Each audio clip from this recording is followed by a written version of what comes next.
President Cheese Escudero at iba pang kasamahang senador binasura ang draft resolution na pinapaikot sa Senado na may layuning kontrahin ang Supreme Court. Risa Hontiveros at mga kasamahan sa minority bloc hindi sinanto ng Korte Suprema. Pero bago ang lahat, kung hindi pa kayo nakapag-subscribe sa channel na ito, please do subscribe para mas maging updated pa kayo sa mga susunod kong mga videos. Tigilan nyo na ang pang-aabuso nyo. Ito ang isinalampak ni Senate President Cheese Escudero kay Senator Risa Hontiveros matapos silang pilitin na pirmahan ang reso na naglalayong linawin ang magiging tugon ng Senado sa desisyon ng Korte Suprema para ipalabas na mali ang desisyon ng mga hukom. Dahil dito, nakatikim ng malutong na banat ang buong minority bloc kay SP Cheese Escudero na malinaw naman umano na pinaliwanag ng korte ang kanilang naging pasya at wala silang karapatan na banggain ito at ang tanging manggagawa nila ay bigyan ito ng respeto. Ano po ba itong impeachment, lalo na yung naging SC ruling declaring unconstitutional yung impeachment case against BP Sara? Of course, lahat kaming mga senador at lalo na kami sa minority ay concerned sa ano yung magiging kapalaran ng impeachment trial na sa paninindigan ko ay nagsimula na at nagpapatuloy at ngayon ay naabutan itong importanteng ruling ng Korte Suprema. So, yan po yung pinag-usapan din sa All Members Caucus, patuloy na concern sa amin sa minority at para po sa akin at tingin ko sa aming lahat ay ilalabas yung aming mga argumento at mga opinyon o boto sa nagkasunduang petsang August 6. Opo. Pero ma'am, kayo sa minority, Senator Ping Lacson, ang para sa kanya, sundin yung SC ruling. So, ibig sabihin magkakaiba kayo ng stand kahit na mga minority senators. May mga pagkakaiba-iba man kami ng concerns o opinion dito tungkol sa impeachment. Nagkakaisa po kami sa minority na dapat magkaroon ng maayos na desisyon.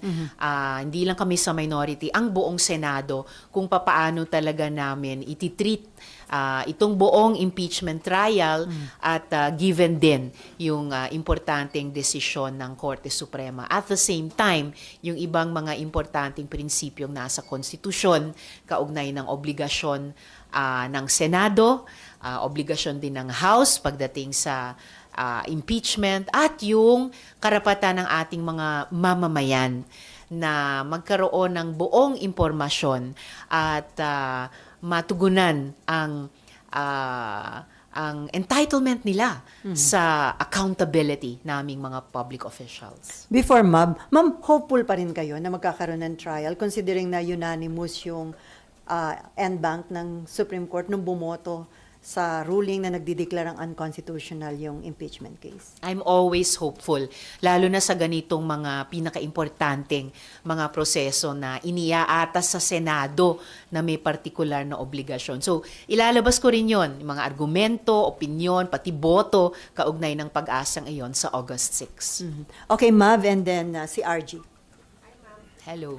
Hello. Yeah. Meron po kasing ilang senators na nag-raise ng concern na baka raw po pag hindi sumunod yung Senado sa SC ruling ay magkaroon ng constitutional crisis. Your comment lang po. Wala namang may gustong magkaroon ng constitutional crisis ni political gridlock o deadlock na sinabi naman ng ibang observers. Kaya nga talagang binubuno namin these days, these weeks, kung papaano tamang dapat kumilos ang Senado. At lahat nito ay pinag-aaralan namin sa ngayon at ihahain namin ng kompleto pagdating sa plenary sa August 6. At ma'am, yung sa August 6 nga po, plenary ito, are you still Yes. hopeful that you will reconvene as an impeachment court? Yes, I think the court is still convened. Ang trial ay nagpapatuloy. Kaya hopeful ako at yan ay magiging laman din ng aking mga argumento at opinyon sa August 6 na patuloy kaming magko-convene patungo nga dun sa pinaka-importanteng paghain ng mga ebidensya at mga witnesses dun sa bawat article of impeachment. Pero yung sa August 6, ma'am, yung deliberation tungkol sa impeachment, saan gagawin yun? Sa plenary session ninyo as legislative body or magkukonvene kayo on August 6 as impeachment court? Ano yung usapan, ma'am, dun sa caucus?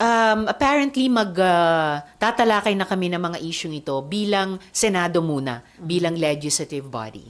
Okay, RG. Personally kayo po, ano pong position ninyo? Susunod po ba kayo dun sa Supreme Court or hindi? Kasi for your other colleagues, even the majority, they've made their sentiments clear.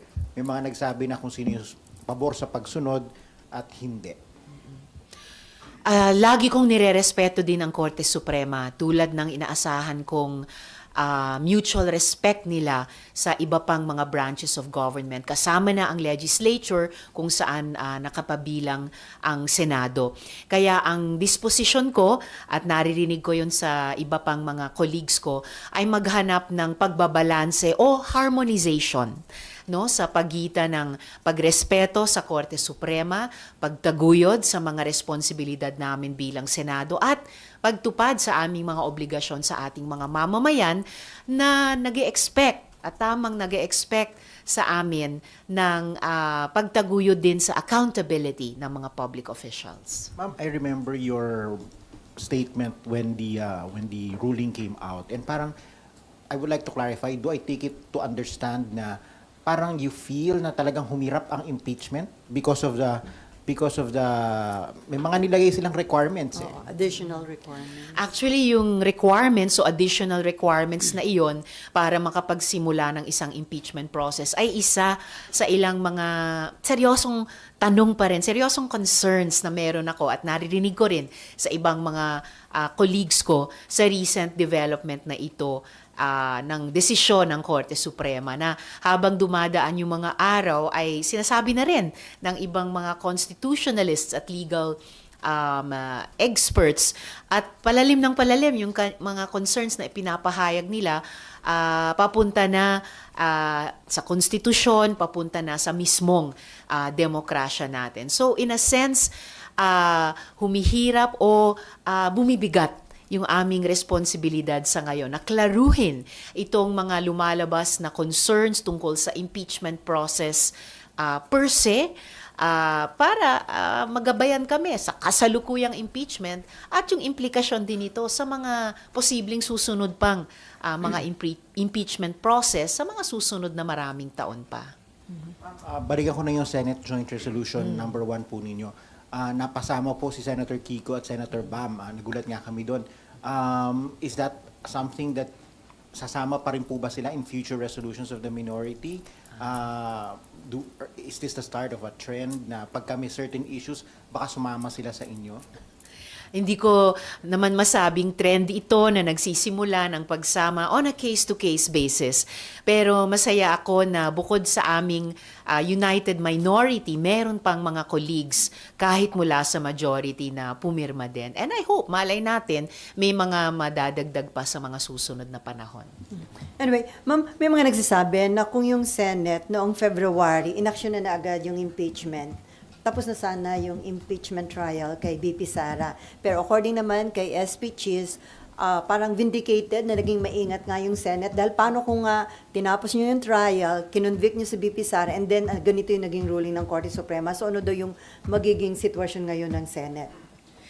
I would not say na vindicated ang Senate leadership dito sa ruling ng Korte Suprema. Dahil nga separate and co-equal branches kami, so meron po kaming in a way separate and co-equal obligations din na kumilos ayon sa aming kanya-kanyang mga obligasyon. Hindi ko rin naman masabi na di sana tapos na yung impeachment trial sa ngayon kasi hindi pa nga kami humahantong sa pagdesisyon ng trial calendar. Pero definitely, I still believe na kung sinunod namin yung klarong sa konstitusyon na commence trial forthwith, noong Pebrero, ay mas nakausad na kami sa ngayon at mas natutupad na namin ang aming obligasyon sa ating mga kababayan na pati sila, hindi lang kaming mga senator judges, pati yung ating mga kababayan ay kahit papaano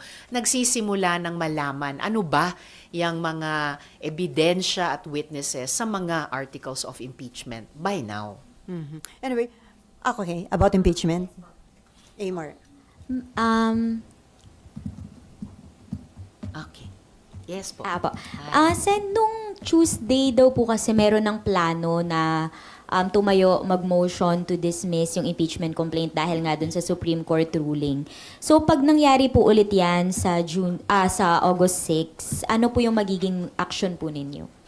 O pag nangyari po yan, pagdedebatihan talaga namin yan. At handa po ako, handa kami sa minority para ilatag ang bawat naming argumento, bawat naming opinyon, at kung talagang ipilit sa botohan, bawat naming boto kaugnay niyan.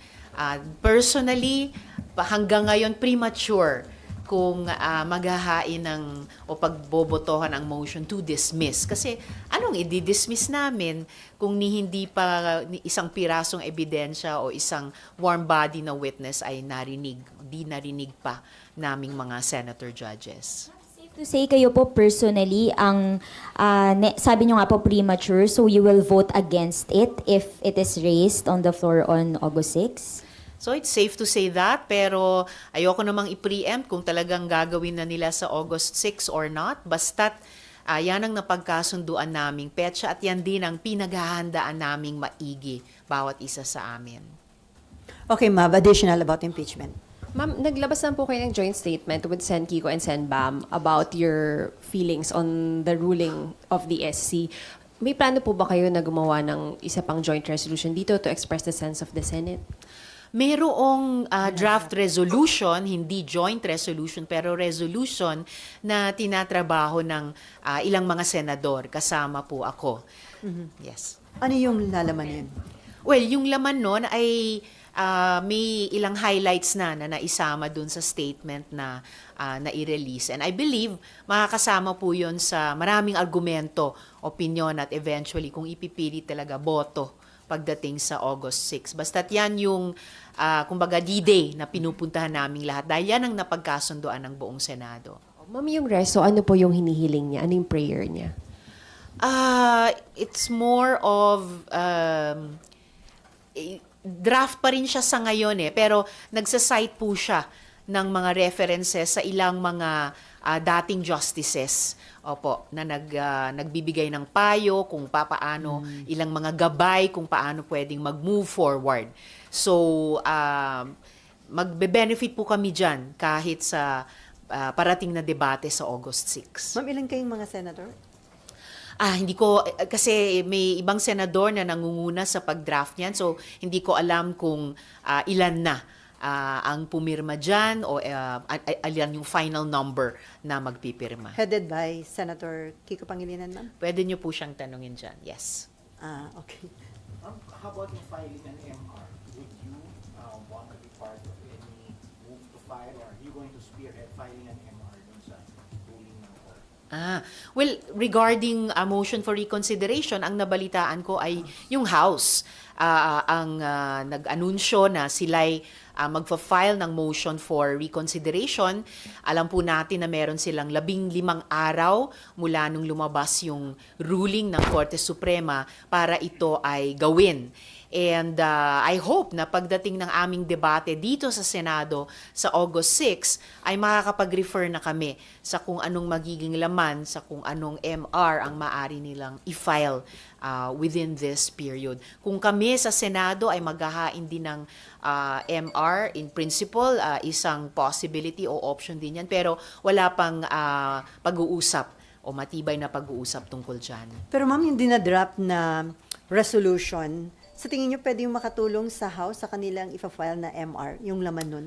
Kasi I would imagine na dahil yung dinadraft na reso dito ay may references sa ilang mga dating justices, I would guess, hindi ko alam, pero I would guess na posibleng references din yon sa MR ng House. Pero hindi ko alam dahil dito naman ako miyembro sa Senado at hindi doon sa House. But I look forward na kung magfa-file sila ng MR, it's more na naglo-look forward ako na makakapag-refer kami doon sa MR nila dito sa aming debate sa August 6. By next week, ma'am, maifa-file na yung reso na dinadraft ngayon? Pwedeng itanong yon doon sa pangunahing nagda-draft ng reso na iyon. Mhm. Okay, Raymond, and then Dexter, and then balik kay Amor. Ma'am, whatever would be the result ng voting sa August 6, medyo mahaba pa yung February 6 na kung sakasakali na pwede pang mag-file as per the SC decision. Pero merong mga idea kasi na hindi lang naman daw kasi impeachment yung pwedeng gawin para maka-exact ng accountability from the Vice President. Now, are you supportive of any move coming from other agencies para ma-make accountable ang Vice President doon sa mga supposed anomalies where she was accused of dito sa impeachment as part of the articles of impeachment?